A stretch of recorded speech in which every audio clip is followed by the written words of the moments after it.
My wife's affair destroyed our marriage. But the ghost pepper oil I used on their toy?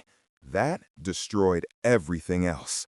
I'm not the dramatic type. I fix air conditioners for a living, come home tired, watch TV, and mind my own business. For 12 years, that's exactly what I did. Linda was my high school sweetheart, the girl who laughed at my stupid jokes and didn't mind that I worked with my hands instead of wearing a suit. We got married young, bought a small house in the suburbs, and built what I thought was a decent life together. She worked her way up at a marketing firm, started dressing nicer, talking about quarterly targets and synergy. I didn't mind. I was proud of her success.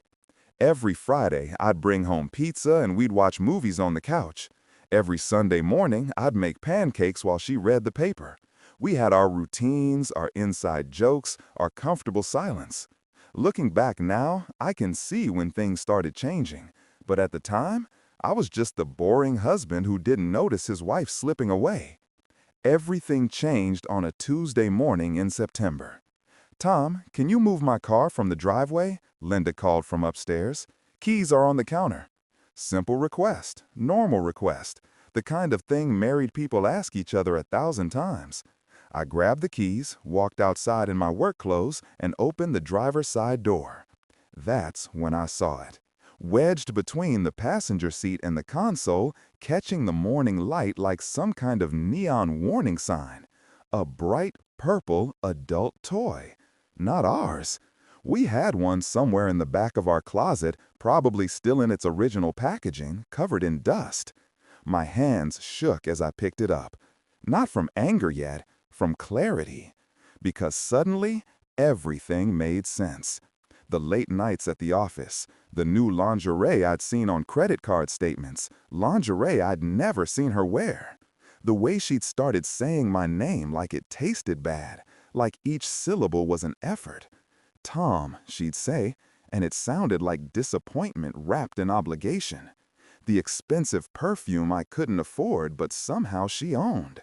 The way she'd started keeping her phone face down on the table, screen locked with a password she'd never had before. I stood there in the driveway holding this purple piece of evidence, and something cold and precise settled over me. I'm not a violent man. I'm not even particularly clever, but I knew exactly what to do. I walked back into the house, my footsteps measured and calm. Linda was upstairs, probably putting on another outfit that cost more than my truck payment. I went to the kitchen cabinet, grabbed the bottle of ghost pepper sauce from the top shelf. The stuff I used for wing nights with the guys, the sauce that came with warnings and made grown men cry into their beer. My hands were steady now, perfectly steady. 5 minutes later, that toy was properly seasoned and back where I'd found it, carefully positioned exactly as it had been.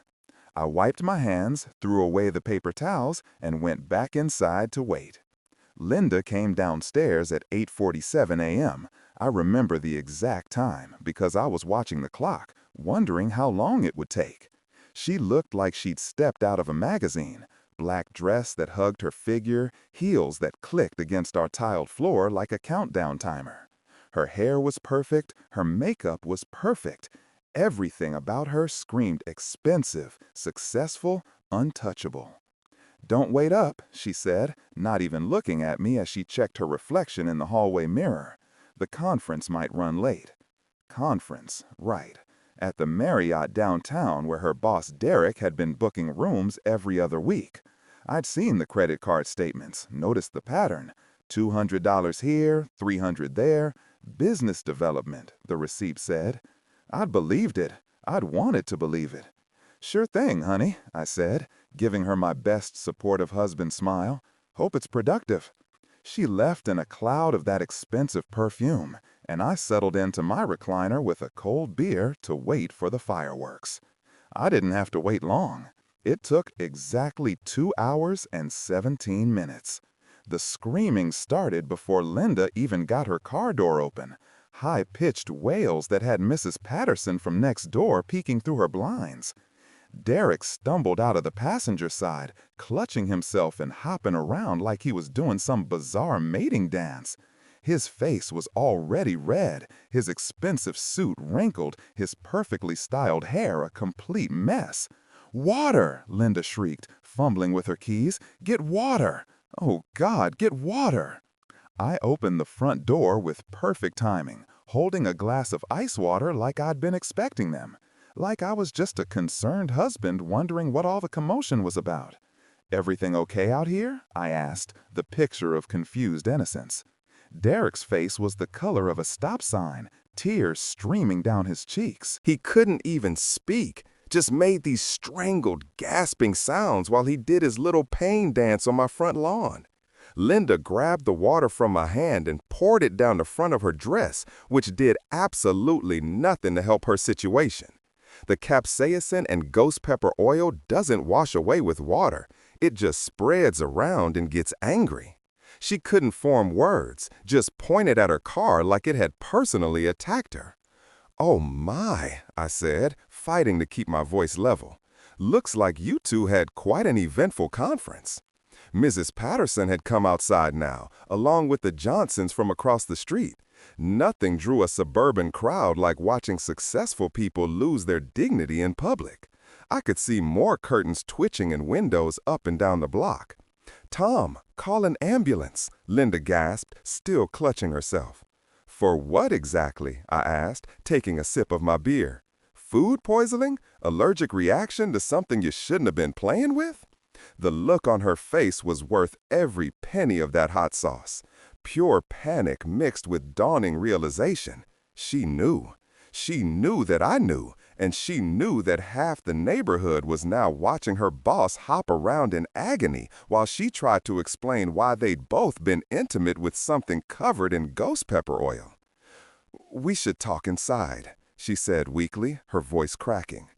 "Oh, I don't think so," I replied, settling into a lawn chair I'd strategically placed earlier. "This is the most entertaining conference recap I've ever witnessed. Please, continue." That's when Derek made his first mistake. Well, his second mistake. The first was thinking he could disrespect me in my own home. The second was opening his mouth. "Look, Tom," he managed to gasp out between waves of pain, "this isn't what it looks like." I actually laughed out loud, which made Mrs. Patterson gasp. "Derek, my friend, it looks like you and my wife just had an intimate encounter with some seriously spicy seasoning. And honestly, that's exactly what it is." Linda tried to take control of the situation, her marketing training kicking in even through the pain. "Tom, you're being ridiculous. We were just—" "Just what?" I interrupted. "Just using marital aids in my driveway? Just having a conference that required adult toys? Just humiliating me while the whole neighborhood watches?" The crowd was growing. The Hendersons had joined the Johnsons, and I could see teenagers pulling out their phones. In about 5 minutes, this would be all over social media. Linda's carefully constructed professional image was evaporating faster than her tears. "You're crazy," Linda hissed, but her voice cracked on the last word. "Crazy like a ghost pepper," I said, raising my beer in a toast. "Here's to honest communication and transparent business practices." Derek had composed himself enough to stand upright, though he was still clearly in agony. "Tom, I think we need to talk about this situation professionally." "Professionally?" I couldn't help myself. I started laughing again, harder this time. "Derek, you just spent the evening getting intimate with ghost pepper sauce in my wife's car. I don't think there's anything professional about your situation right now." That's when Linda played her final card, the one I'd been waiting for. "Tom, you don't understand." Her voice changed, became softer, almost pleading. "Derek and we're in love." The neighborhood went silent. Even the crickets seemed to pause. "In love?" I repeated slowly, letting the words hang in the air. Well, isn't that romantic? Nothing says true love like screaming in agony in someone else's driveway. Derek straightened his tie, trying to regain some dignity despite the obvious discomfort. Tom, Linda and I have developed feelings for each other. We were trying to figure out the best way to tell you. By seasoning adult toys with ghost pepper? I smiled. That's certainly creative communication. I'll give you that. Linda stepped closer, and I could see her switching tactics, the manipulation mode, the same voice she used when she wanted something expensive. Tom, honey, I know this is hard to understand, but Derek and we connect on a level that you and I never could. He appreciates my ambition, my drive. He sees me as an equal partner.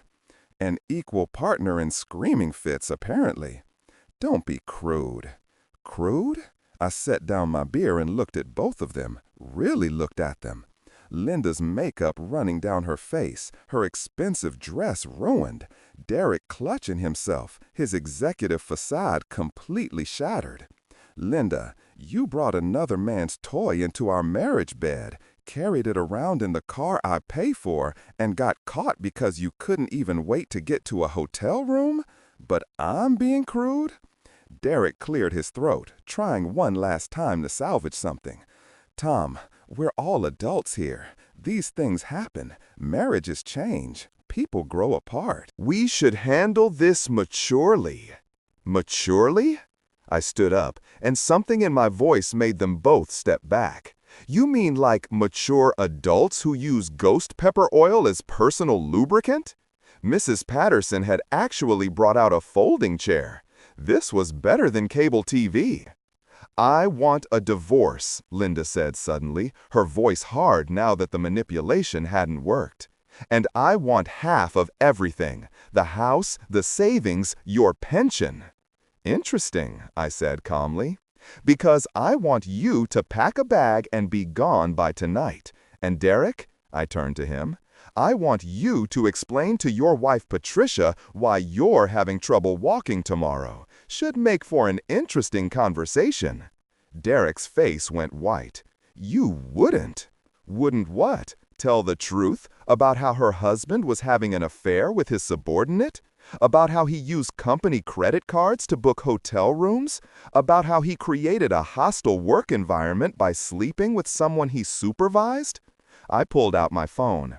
I already have Patricia's number. Linda gave it to me last year at your Christmas party. Remember that, honey, when you were so proud of networking with the executives' wives? Tom, please, Linda's voice was small now. Don't do this. Don't do what? Don't tell people what you did? Don't let them know who you really are? I looked around at our neighbors, at the growing crowd of witnesses. Too late for that, I think. Derek was fumbling for his own phone, probably trying to call Patricia before I could, but his hands were shaking too badly, still dealing with the ghost pepper's revenge. Get off my property, I said quietly, both of you, now. Linda opened her mouth, closed it, opened it again. Where am I supposed to go? I hear the Marriott has rooms available, I said. You're certainly familiar with their rates. She grabbed Derek's arm, and they stumbled toward his car, still in obvious pain. The crowd parted for them like the Red Sea, everyone recording, everyone watching. This would be the talk of the neighborhood for months. As they drove away, Mrs. Patterson came over to me. Tom, she said softly, are you okay? I'm better than okay, I said, and I meant it. I just found out my wife's been lying to me for months, but I also found out exactly how to handle it. She patted my arm. You need anything, you let us know. I thanked her and went back inside my house. My house, I realized. Not our house anymore. Mine. I walked through the rooms, seeing them differently now. The couch where I'd sat alone while Linda worked late. The kitchen where I'd made dinner she was too busy to eat. The bedroom where she'd slept next to me while texting someone else. My phone started buzzing, text messages flooding in. I didn't recognize the number, but the message was clear. This is Patricia Wright, Derek's wife. We need to talk. I smiled. Phase 2 was about to begin. But what I didn't know, what I couldn't have possibly predicted, was that Patricia's call would lead to something that would make the ghost pepper incident look like child's play. Because Derek wasn't done, Linda wasn't done, and I was about to learn that revenge is a lot like ghost pepper oil. It spreads, it burns, and it affects everyone it touches. I picked up the phone to call Patricia back, not knowing that this one conversation would unravel everything. That by tomorrow, Derek would lose more than his dignity. That Linda would discover consequences she never saw coming. That this entire neighborhood would witness something that would make tonight's scene look like a warm-up act. I dialed Patricia's number, and as it rang, I heard a car pull into my driveway. I walked to the window and froze. It was Derek's Mercedes. And he wasn't alone. There were two other cars pulling up behind him, and I recognized one of them, Linda's parents. I watched through my window as Derek climbed out of his Mercedes, moving carefully like every step hurt. Behind him, Linda's parents emerged from their Lexus, Richard in his golf attire, Margaret in her pearls. A third car disgorged two people I didn't recognize, but they had the look of lawyers. My phone was still ringing, Patricia Wright's number glowing on the screen. I answered. "Patricia." "Tom Morrison." Her voice was cold, controlled. "I'm looking at my husband's credit card statements. 4 months of hotel charges. I'm looking at text messages he apparently didn't delete carefully enough. And I'm looking at a very interesting video that just got sent to me by someone who lives on your street. I can explain." "Don't," she cut me off. "I don't need explanations. I need information. How long have you known?" Through the window, I saw Derek and Linda's father arguing on my front lawn, their voices rising. "About 3 hours. I found evidence this morning." Patricia laughed, but it wasn't a happy sound. 3 hours and you already made them pay? I've known for 2 weeks, and I've been planning. Tom, I need to know exactly what happened tonight, every detail. I told her. The toy, the ghost pepper oil, the public confrontation.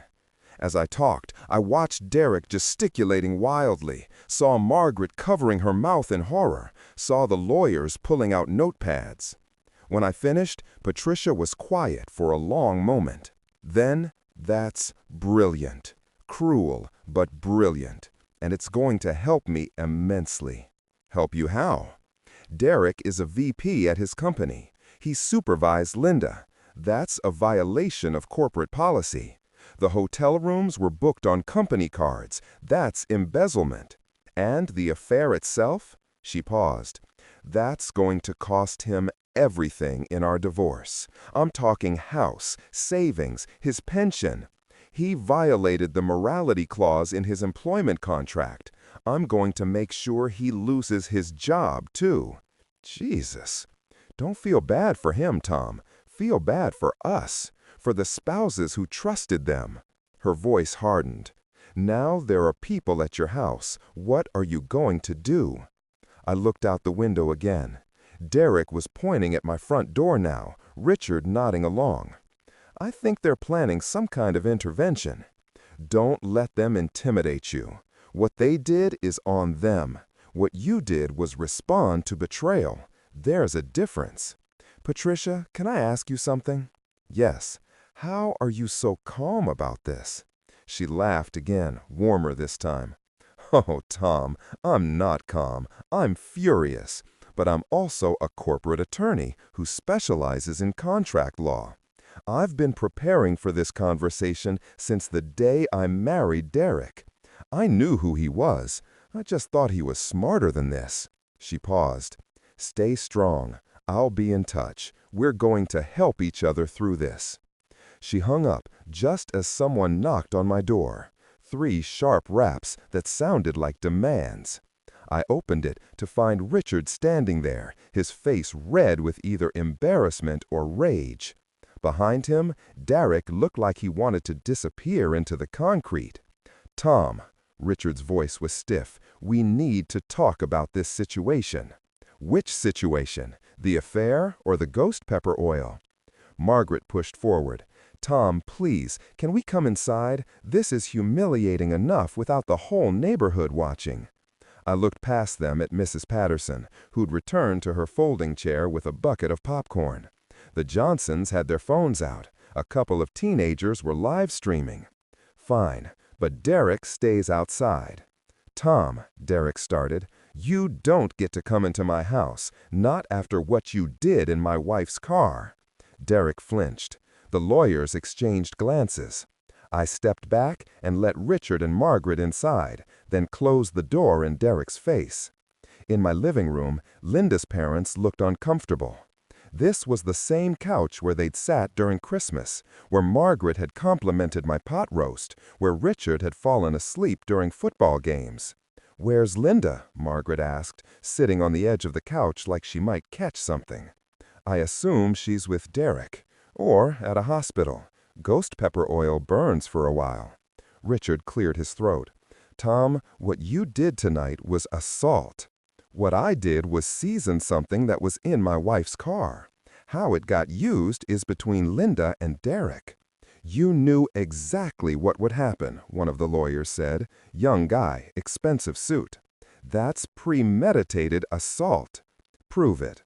I sat down in my recliner, took a sip of my beer.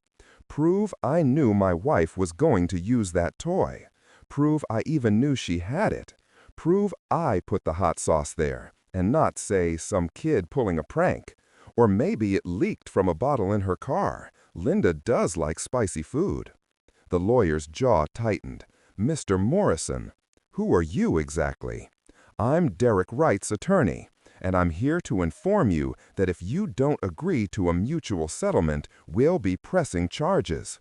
"Settlement for what? I haven't been charged with anything." "Yet." The lawyer pulled out papers.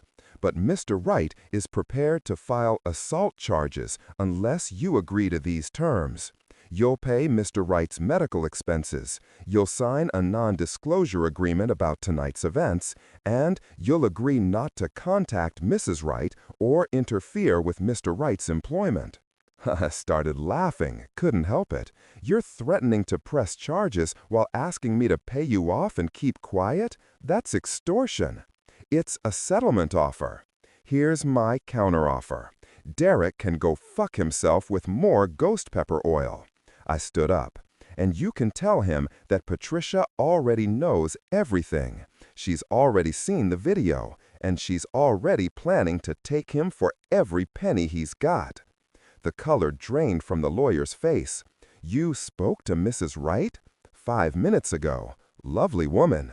She had some very interesting things to say about company credit cards and morality clauses." Richard stood up abruptly. "Tom, think about Linda. Think about her career, her reputation. If this gets out—" "It's already out, Richard." Half the neighborhood recorded it. It's probably on YouTube by now. I checked my phone quickly. Sure enough, there were 3 different videos already uploaded. One had 40,000 views. Make that 40,000 people who know about it. Margaret started crying. Quiet, dignified tears that made me feel worse than anything else. "Tom, please, she's our daughter. She made a mistake." "She made months of mistakes," I said, gentler now. "I'm sorry you're caught in this, Margaret. I really am. But Linda didn't just make a mistake. She chose to betray our marriage repeatedly. And she chose to do it with her boss in ways that are going to have professional consequences. We can fix this," Richard insisted. "We can pay for marriage counseling. We can—" "I don't want to fix this." The words came out harder than I intended. "I want a divorce. I want Linda out of my house, and I want to move on with my life." The lawyer tried again. "Mr. Morrison, if you refuse this settlement, we will pursue criminal charges. You will be arrested. You will have a record. Is that really what you want?" I pulled out my phone and made a call. Patricia answered on the first ring. "Tom?" "Patricia, I have Derek's lawyer here threatening to press assault charges unless I pay a settlement and sign an NDA. Can you explain to him why that's not going to happen?" I handed the phone to the lawyer. His expression went from confident to concerned to horrified in about 30 seconds. He handed the phone back without saying a word. "Tom," Patricia said, and I could hear the smile in her voice, "I just explained to Derek's attorney that any criminal charges filed against you would trigger immediate disclosure of Derek's corporate policy violations. His company has a zero-tolerance policy for supervisors engaging in relationships with subordinates. I also mentioned that I have emails proving Derek booked those hotel rooms for personal use on company cards. That's fraud. The settlement they're offering you? I'm going to make them wish they'd never mentioned it." "Thank you, Patricia." "Thank you, Tom. That video is exactly what I needed. See you soon." She hung up. I looked at the lawyer. "Still want to press charges?" He packed up his papers without answering and headed for the door. Richard and Margaret followed him, Margaret still dabbing at her eyes. At the door, Richard turned back. "Tom, I know you're hurt, but please, think about what's best for everyone. Linda loves you. Linda loves her career. Linda loves expensive things. Linda loves herself." I met his eyes. "She stopped loving me months ago, maybe years ago. I was just too stupid to notice." They left. Through the window, I watched them huddle with Derek on my lawn, the lawyer shaking his head, Derek's face getting redder. Then they all left, a caravan of humiliation driving away into the night. I sat back down with my beer and realized my hands were shaking.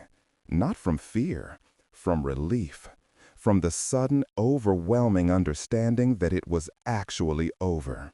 12 years of marriage ended by a purple toy and some ghost pepper oil. My phone buzzed, a text from a number I didn't recognize. "This is Jessica, Linda's friend from the gym. What you did tonight was legendary. If you ever need anything, let me know. Also, Linda's at my place. She asked me to tell you she'll come get her things tomorrow." I texted back, "She can come get them now. I'll put them on the lawn." It took me 45 minutes to pack up Linda's clothes, her toiletries, her shoes. I made neat piles on the front lawn, careful not to damage anything.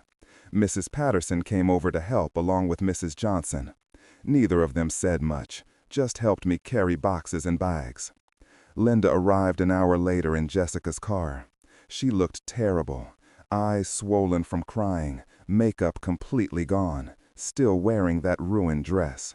She didn't say anything to me, just started loading her things into the car with Jessica's help.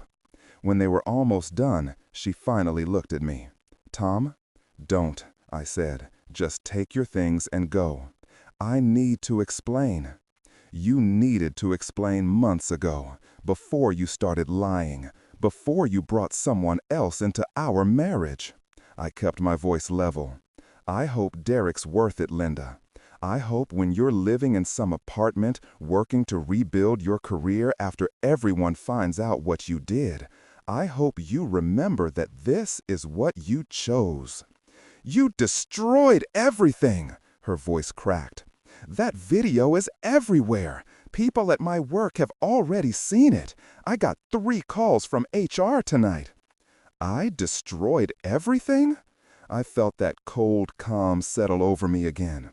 "Linda, I found a toy that belonged to someone else in your car. You destroyed everything.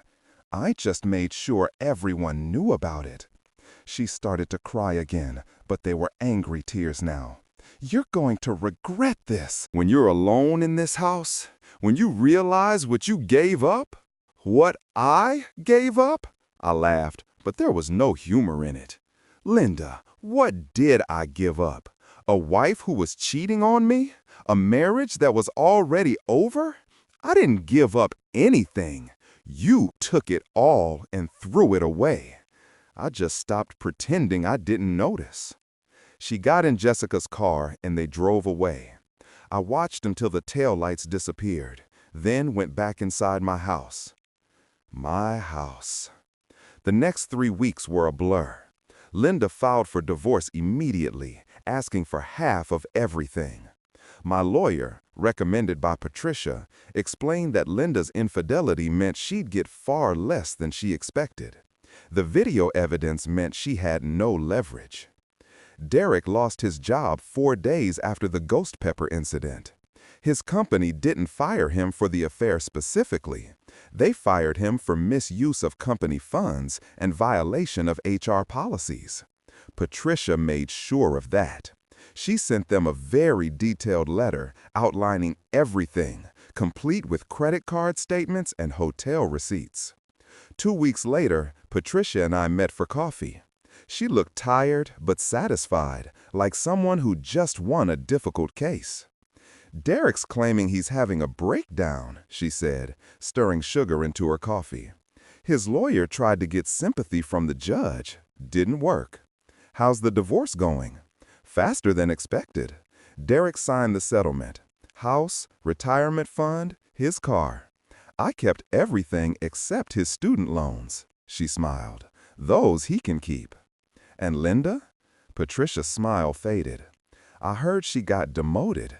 Can't supervise anyone anymore. Company policy after what happened with Derek. She's essentially starting over."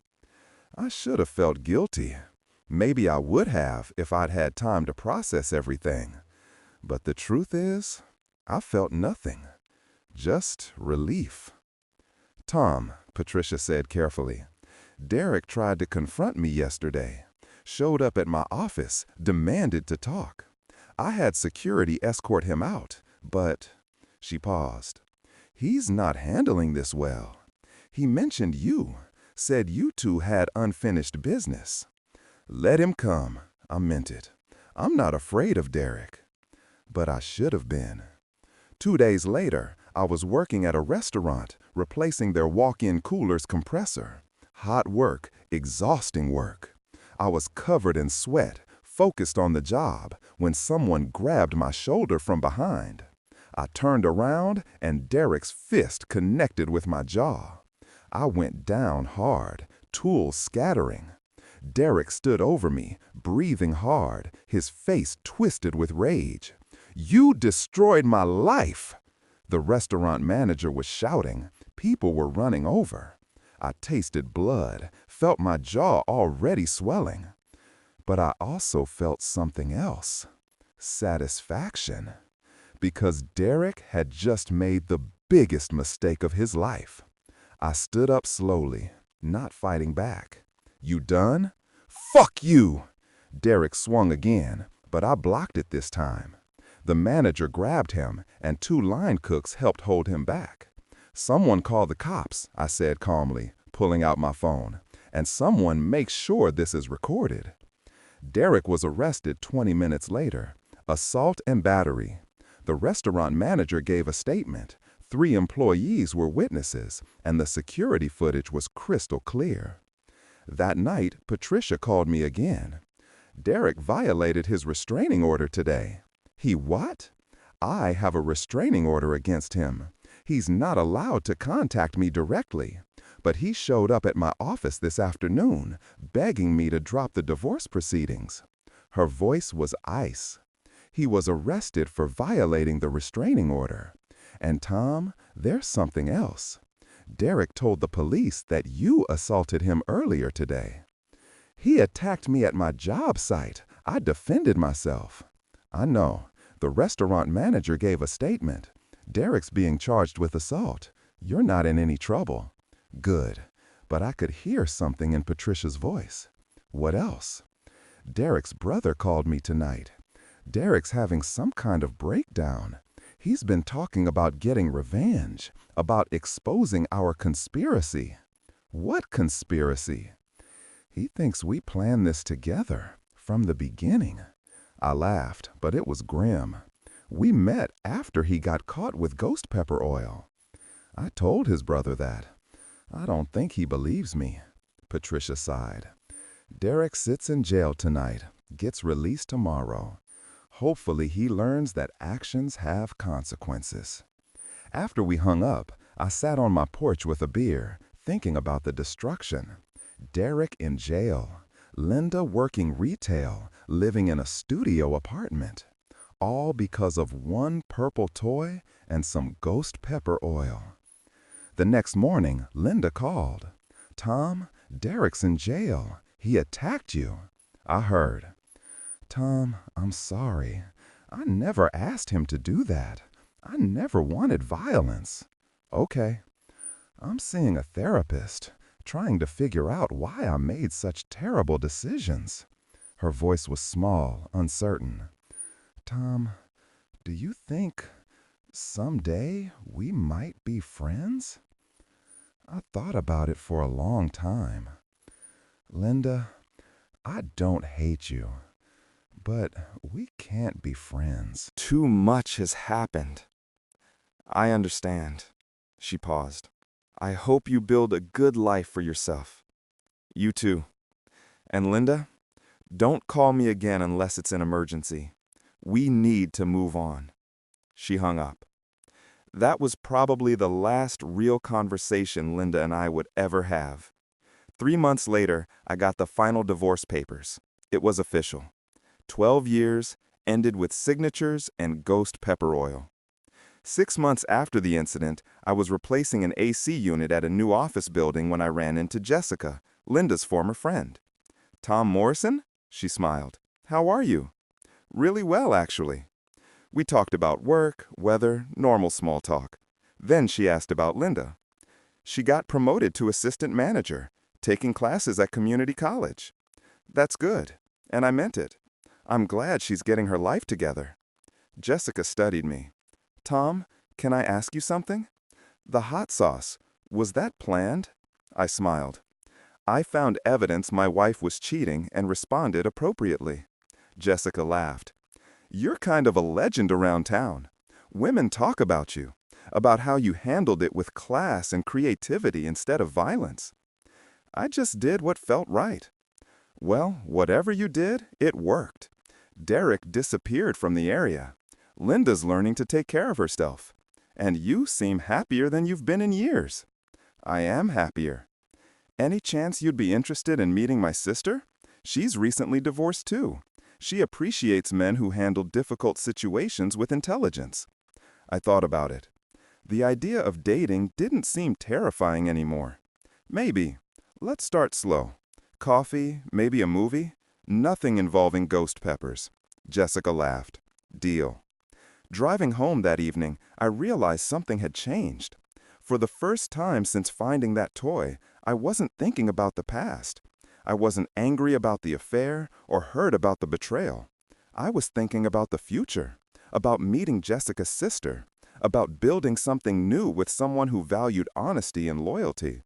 I was thinking about the overtime I no longer had to work, the credit card bills I didn't have to pay, the freedom of making my own decisions.